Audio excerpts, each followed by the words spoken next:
Cosa vuol dire suonare in maniera espressiva con la viola? Ma intanto sono due le prerogative per me. Una è quella di avere un'idea chiara tecnicamente di cosa sto facendo per essere espressivi. L'altra è più un'idea musicale, cioè il fraseggio, la tensione, la direzione, questo fa essere espressiva una frase. Per quello che riguarda la prima parte della risposta, l'idea espressiva deve nascere intanto da un bisogno. Non siamo tutti uguali, quindi può esserci un suonatore più espressivo e un suonatore meno espressivo, ovviamente, no? Per quello che riguarda me, io penso che ci siano almeno tre cose fondamentali tecniche. Uno è la creazione di una linea che sia una linea che non si interrompe. Noi abbiamo una grande fortuna, dobbiamo copiare il canto è la linea più naturale e la linea più che ci insegna meglio che cos'è la frase e che cos'è l'espressione. Il canto ha un limite però, che l'aria finisce.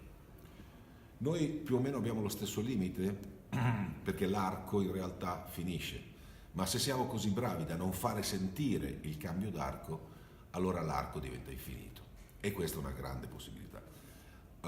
Quindi la gestione dell'arcata intesa come tensione musicale e quindi come, io dico spessissimo, la melodia è come un filo di ferro, ok? Che non si interrompe mai, ma che è talmente forte, talmente teso che non lo spezzi. Ecco, questa è l'idea principale e ovviamente quindi la gestione dell'arco per l'espressione è fondamentale, con tutto quello che ne consegue, cioè il peso, come gestisco il peso e come modulo il peso, la velocità, come gestisco la velocità e come modulo la velocità, e quindi di conseguenza la velocità è legata alla quantità.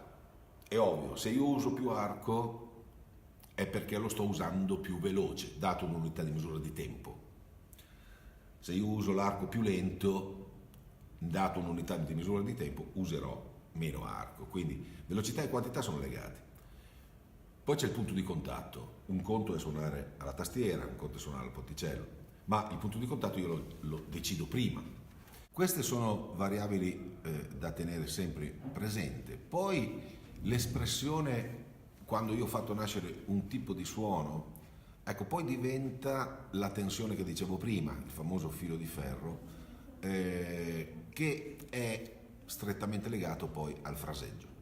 Cioè dove voglio arrivare col discorso e come voglio arrivarci, questa è l'espressione di quello che sto facendo. Se io racconto un conto è se io recito nel mezzo del cammin di nostra vita, eccetera, eccetera, un conto se la recita un grande attore, non è la stessa cosa, è ovvio. Le parole sono le stesse, quindi le note possono essere le stesse, ma l'espressione è la figlia di queste variabili che creano il suono e di un'idea di fraseggio che deve essere chiaramente molto pensata. Non può essere casuale, non può essere suono come mi viene.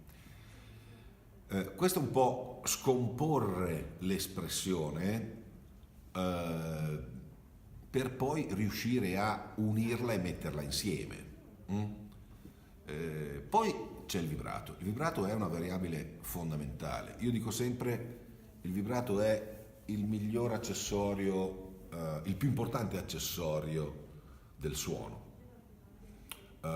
È anche come dire è la più bella cornice possibile intorno a un quadro, insomma ognuno poi la racconta come vuole. Accessorio significa accessorio però, cioè il vibrato non è il suono. Il suono è il braccio destro ma con l'intonazione della mano sinistra, questo è il suono, ma il vibrato è il più importante caratterizzatore, se si può dire, del suono. Quindi nella gestione dell'espressione è ovvio che il vibrato è fondamentale. Mm? Ma non ha tanto senso ragionare sul vibrato se prima non si ragiona sulle basi, sui fondamenti di come riesco a creare il suono. Ecco perché per me una delle cose più importanti tecnicamente sono lo studio del gesto e lo studio della nota lunga, quindi del gesto lungo e lento del braccio destro, in relazione alla resistenza delle corde. Per la viola poi c'è un particolare molto importante che è una chiave di lettura fondamentale che tante volte si dimentica. Uno è il fatto che, questo non solo per la viola, per tutti gli strumenti ad arco, al tallone noi naturalmente siamo più pesanti perché il braccio è piegato, più andiamo verso la punta l'arco si alleggerisce, quindi il nostro peso si alleggerisce. Questo è un problema perché per gestire esattamente lo stesso suono noi comunque l'arcata deve essere consapevole di questa cosa. L'altro problema enorme, cosa che non c'è nel violino e c'è anche nel violoncello, ma forse non così tanto, è la differenza dell'emissione sulle quattro corde. Cioè per avere lo stesso tipo di suono noi dobbiamo sapere che in quarta corda abbiamo bisogno di un certo peso, quindi di una certa velocità, e più andiamo verso la prima corda il peso diminuisce e la velocità aumenta, quindi è inversamente proporzionale per avere lo stesso tipo di suono. Questo cosa significa? Significa che in realtà ogni corda ha la sua tecnica, che diventa una roba abbastanza complicata. Questi sono i fondamenti. Sulla base di questi fondamenti noi andiamo a creare una tensione, quindi andiamo a scegliere che tipo di espressione vogliamo, ma senza la gestione dei fondamentali credo che il lavoro sia abbastanza limitato, per non dire poi anche forse casuale. Questo è.